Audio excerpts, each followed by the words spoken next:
আজকের এপিসোডে আমরা ক্যাটাগরি সেকশনটা তৈরি করব। তো ক্যাটাগরি সেকশনে প্রথমে লেফট সাইডে একটা ইমেজ আছে এবং রাইট সাইডে কিছু টেক্সট আছে। তো আমরা প্রথমে ইমেজটা এখানে ইমেজটা লক করা আছে, যার জন্য সিলেক্ট করা যাচ্ছে না। এই যে লক আইকন দেখতে পাচ্ছেন, তো এইখানে আনলক করে নিতে হবে।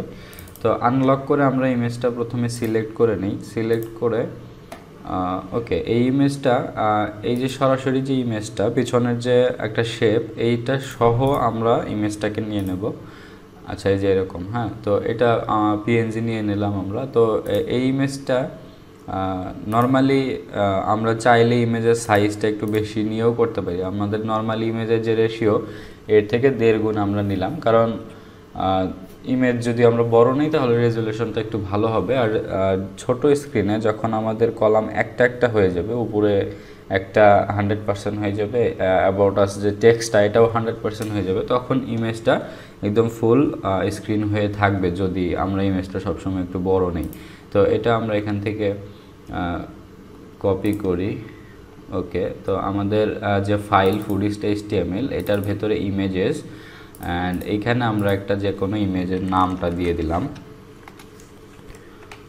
সাপোজ অ্যাবাউট অন, এই নামে সেভ করলাম। তো একটা বিষয়, এই ইমেজটা অনেক জায়গা নিয়ে আছে। আমরা যদি একটু ভালোভাবে দেখি, এই যে ডানে বামে উপরে নিচে অনেকখানি বেশ কিছু ফাঁকা জায়গা আছে। তো এই জিনিসটাকে আমাদের একটু ছোট করে নিতে হবে, অর্থাৎ এক্স্যাক্ট ইমেজ যতটুকু ঠিক ততটুকুই আমাদের ওই ইমেজটা কেটে নিতে হবে, অর্থাৎ ক্রপ করে নিতে হবে। তো ক্রপ নর্মালি এখানে আমরা ফিগমা থেকেও করতে পারবো অথবা ফটোশপ থেকেও করতে পারবো, যে কোনোভাবে আমরা ক্রপ করতে পারি। ওকে, তো আমরা এটা ফটোশপ দিয়ে আমরা ওই ইমেজটাকে ক্রপ করে নিব, অর্থাৎ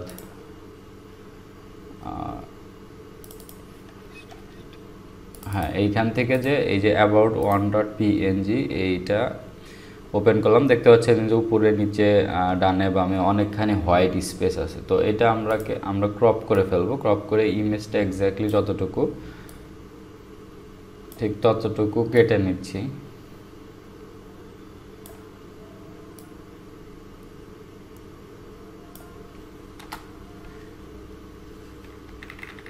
ওকে, তো দেখি নিচে আসলে কোনো শ্যাডো আছে কিনা। আমরা যদি নিচের একটা লেয়ার নিয়ে এটাকে যদি একটা কালার দেই, এই যে কোনো একটা কালার, হোয়াইট কালার দেই, তাহলে বুঝতে পারবো যে ইমেজের নিচে কোনো শ্যাডো আছে কিনা। না, ঠিক আছে, পারফেক্টভাবে কাজ করতেছে। তো এটা পিএনজি থাক, আমরা সরি।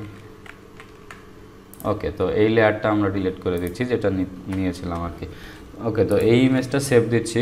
Ctrl+Alt+Shift+S এটা প্রেস করলে আমাদের এটা সেভ ফর ওয়েব আকারে সেভ হবে। আচ্ছা, এটা পিএনজি আকারে সেভ হবে। ওকে, এটা আমরা সেভ করে নিলাম। ফুডিস্ট, ওকে, অ্যাবাউট অন এখানেই থাক। ঠিক আছে, তো এখন আমরা HTML মার্কআপটা করি। তো HTML মার্কআপ করার জন্য যেটা করতে হবে, আমাদের প্রথমে একটা কন্টেইনার নিতে হবে এবং একটা কাস্টম রো নিতে হবে, যেটার 2টা কলাম থাকবে, লেফট সাইডে ইমেজ, রাইট সাইডে টেক্সট। তো এটা আমরা করি। তো প্রথমে আচ্ছা, ক্যাটাগরি সেকশনটা ইন্ড হয়ে গেছে। এখানে আমরা এর নিচে একটা সেকশন তৈরি করব, সেটা হচ্ছে অ্যাবাউট সেকশন স্টার্ট, অ্যান্ড আর একটা কমেন্ট করে দেই অ্যাবাউট সেকশন ইন্ড। অ্যান্ড এইখানে এসে আমরা একটা কি করব, সেকশন ট্যাগ নিব এবং অ্যাবাউট সেকশন এর ভেতরে আমাদেরকে একটা কন্টেইনার নিতে হবে। এর ভেতরে আমাদের অ্যাবাউট রো নামে একটা রো নিলাম। এখন এইটার ভিতরে 2টা পার্ট আছে, একটা হচ্ছে অ্যাবাউট লেফট অ্যান্ড আরেকটা পার্ট হচ্ছে আমাদের অ্যাবাউট রাইট।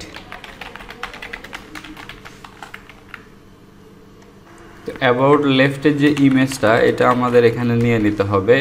imgsrc-এর ভেতরে আমাদের যেটা আছে সেটা হচ্ছে ইমেজেসের ভেতরে about1.png, অ্যাবাউট অন। ওকে, এটা অ্যান্ড এটার একটা অল্টারনেটিভ টেক্সট আমরা দিয়ে দিতে পারি, বা যে কোনো ইমেজেস বা নট ফাউন্ড এরকম কিছু একটা। ঠিক আছে, তো এটা আমরা দিয়ে দিলাম।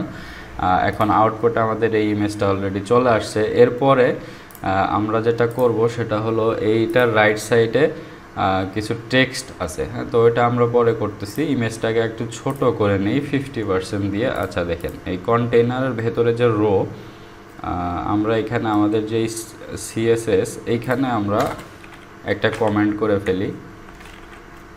About section. ওকে, এখন এইখানে অ্যাবাউট যে রোটা আছে এই ডিসপ্লে ফ্লেক্স করতে হবে এবং অ্যালাইন যে আইটেমস এটাকে সেন্টার অ্যালাইন করতে হবে। ওকে, এরপরে অ্যাবাউট লেফট যেটা আছে সেটা এটার মাঝখানে একটা আমাদের গ্যাপ দিয়ে নিতে হবে। আমরা যদি দেখি যে এটার মাঝখানে আসলে অনেকখানি গ্যাপ আছে, যে দেখতে পাচ্ছেন, তো এই গ্যাপটা আমাদেরকে এখান থেকে দিয়ে নিতে হবে, অর্থাৎ 60 পিক্সেল যদি আমরা গ্যাপ দেই এবং এই যে অ্যাবাউট রো এটার ভেতরে যে অ্যাবাউট লেফট আছে এইটার উইথ হবে 50% বা হ্যাঁ, এটা 50% আপাতত দিয়ে দিচ্ছি। আমরা একটা ক্যালকুলেশন করতে হবে কারণ এখানে একটা গ্যাপ দিয়ে রাখছি আমরা, ঠিক আছে। 50% থেকে -30 পিক্সেল যদি আমরা মাইনাস করি আপাতত, আমরা এরপরে আরও ক্যালকুলেশন করে আমরা দেখব। তো এই ইমেজটা মোটামুটি ছোট হয়ে গেছে। তো এখন এই রাইট সাইডের যে টেক্সটটা, এই যে টেক্সটটা এখানে আমাদের এটা একটা সাবটাইটেল তৈরি করতে হবে আমাদের, অর্থাৎ এইটার কিন্তু অনেক জায়গায় আছে, এই যে হয় চুজ আছে, এখানে অ্যাবাউট আস। তো এই যে সাবটাইটেলটা এবং টাইটেলটা, এই টাইটেলটা যদি উইথ আমরা দেখি 36, অর্থাৎ আমাদের টেমপ্লেটে 36 পিক্সেল সম্ভবত H3-তে দেওয়া ছিল। আমরা যদি দেখি, ওকে, H2-তে দেওয়া ছিল 36। তো আমরা এইখানে যেটা করব, একটা সাবটাইটেল নিব আর কি। হ্যাঁ, সাপোজ ধরেন যে ফুডিস্ট সাবটাইটেল আমরা এখানে নাম দিলাম, কারণ এটা আমরা আরও বিভিন্ন সেকশনে ব্যবহার করব। এর ভেতরে একটা স্প্যান নিয়ে অ্যাবাউট আস। ওকে, এরপরে একটা H3 দিয়ে আমরা যেটা করব সেটা হচ্ছে উই অলওয়েজ প্রোভাইড। এই টেক্সটটাকে আমরা এখান থেকে কপি করব। ওকে, ঠিক আছে, এটাকে আমরা কপি করলাম এবং এই যে কোয়ালিটি কথাটা, এটা কিন্তু আবার ওই যে গ্রেডিয়েন্ট কালারের মতো আছে। তো এটাকে আমরা এখান থেকে নিয়ে একটা ক্লাস দিয়ে নেব, যে গ্রেডিয়েন্ট টেক্সট নামে একটা ক্লাস আমরা তৈরি করছিলাম, যে ক্লাসে এই গ্রেডিয়েন্ট টেক্সটটা দেওয়া আছে। তো এটা যদি আমরা করি কোয়ালিটি, ওকে, কোয়ালিটিটাকে আমরা গ্রেডিয়েন্ট টেক্সট দিয়ে দিলাম। এর ফলে এই কোয়ালিটিটা কিন্তু গ্রেডিয়েন্ট টেক্সটে কনভার্ট হয়ে গেছে অটোমেটিক্যালি, কারণ ডিজাইনটা আগে থেকেই করা। তো এখন এই যে অ্যাবাউট আস, এটাতেও কিন্তু এই যে আমাদের যে ফন্ট সাইজ আছে লিলি স্ক্রিপ্ট, অ্যান্ড এটার কী বলে ফন্ট ফ্যামিলি হচ্ছে লিলি স্ক্রিপ্ট, ফন্ট সাইজ হচ্ছে 20 পিক্সেল। তো এটা আমাদের একটু ডিজাইন করতে হবে। তো এটা ডিজাইন করার জন্য আমরা যদি এই যে স্প্যানে একটা ক্লাস দিয়ে নেই, যে গ্রেডিয়েন্ট টেক্সট, ওকে, এই গ্রেডিয়েন্ট টেক্সটটা দিয়ে নেওয়ার ফলে এই অ্যাবাউট আসটাও কিন্তু গ্রেডিয়েন্ট টেক্সটটা গ্রেডিয়েন্ট হয়ে গেছে, ঠিক আছে। তো এখন আমাদের যেটা করতে হবে সেটা হচ্ছে এটা ফন্ট সাইজটা বাড়ায় দিতে হবে, ফন্ট ফ্যামিলিটা চেঞ্জ করে ফেলতে হবে, তাহলে এটা ওই রকম হয়ে যাবে। তো আমরা এটা করে ফেলি, অর্থাৎ 20 পিক্সেল এবং লিলি স্ক্রিপ্টটা দিয়ে দিই। ওকে, আমাদের এটা একটু জুম করে পিছনের যে ব্যাকগ্রাউন্ডটা, এটা আপাতত আমরা এখান থেকে দেখতে পারতেছি না, এই যে এখানে গ্রেডিয়েন্ট কালারটা দেওয়া আছে। তো আমরা এই গ্রেডিয়েন্ট কালারটা কপি করব, কপি অ্যাজ CSS দিয়ে, এই যে লিনিয়ার গ্রেডিয়েন্ট, ঠিক এইটা। তো এটা আমাদের হচ্ছে সাবটাইটেলের ব্যাকগ্রাউন্ড কালার, এটা আমরা দিয়ে দেব এখানে।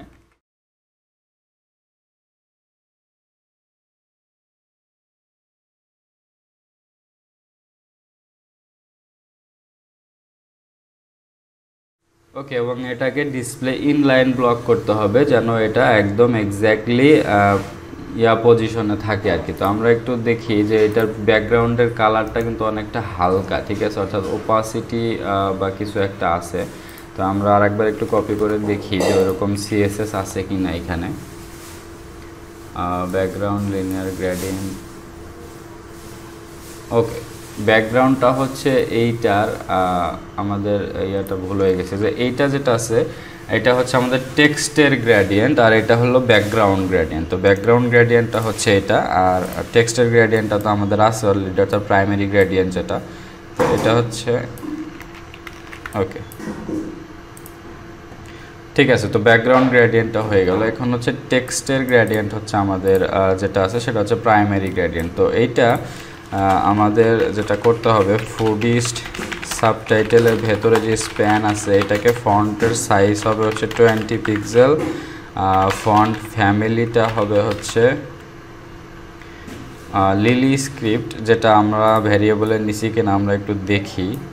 ওকে, এখানে আমরা আর একটা ভ্যারিয়েবল কল করি, সেটা হচ্ছে সাবটাইটেল ফন্ট, অ্যান্ড এইটা হচ্ছে লিলি স্ক্রিপ্টের ফন্ট। তো আমরা লিলি স্ক্রিপ্টটাকে কিভাবে লিখতে হয় এটা একটু আমরা যদি দেখে আসি গুগল ফন্ট থেকে।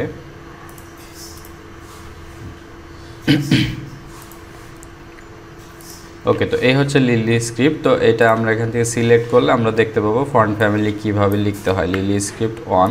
এটা কপি করে আমরা এইখানে দিয়ে দিলাম, ঠিক আছে। তো এখন এইটাকে আমরা কল করব হচ্ছে একদম আমাদের যে ইয়াতে লাগবে এইখানে, font family variable subtitle font, এটা আমরা এখান থেকে কপি করে দিলাম এবং ফন্টটার ওয়েট তো 400 পিক্সেল নর্মালি পাবে, 400 পিক্সেলের মতো। এই যে পারফেক্টলিভাবে শো করতেছে। তো এখন এই যে এটা তো অনেক বড় হয়ে গেছে, এই যে সাবটাইটেল একদম ফুল উইথ পেয়ে গেছে। তো এটা করার জন্য আমরা ডিসপ্লে ইন লাইন ব্লক করে ফেলবো এটাকে, ঠিক আছে। ওকে, তো এরপরে আমাদের একটা প্যাডিং আছে, দেখেন এটা যদি আমরা একটু এখানে ইন্সপেক্ট করে ইয়া করি আর কি, যে কিবোর্ডের ALT ট্যাবটা প্রেস করি, তাহলে আমরা দেখতে পাবো যে উপরে নিচে 4 পিক্সেল এবং ডানে বামে 20 পিক্সেলের মতো একটা প্যাডিং দেওয়া আছে। তো আমরা ওই জিনিসটা করে ফেলি, প্যাডিং উপরে নিচে 4 পিক্সেল, ডানে বামে 20 পিক্সেল। ওকে, তো প্যাডিংটা দেওয়ার ফলে হয়ে গেল একটা ছোট্ট করে বর্ডার রেডিয়াস আছে, আপনারা দেখতে পাচ্ছেন যে চারপাশে একটা কর্নারটা রেডিয়াস আকারে আছে। তো এটা আমরা দিয়ে দিই বর্ডার রেডিয়াস। তো এটা আসলে কত আছে, ওকে 5 পিক্সেলের মতো বর্ডার রেডিয়াস আছে। তো আমরা একটা 5 পিক্সেল বর্ডার দিয়ে দিলাম, ঠিক আছে। তো নেক্সট এপিসোডে আমরা এই যে দুইটা ভার্টিক্যাল কলাম আছে, এই হরিজন্টাল কলাম আছে, এই দুইটা কলাম আমরা করব নেক্সট এপিসোডে।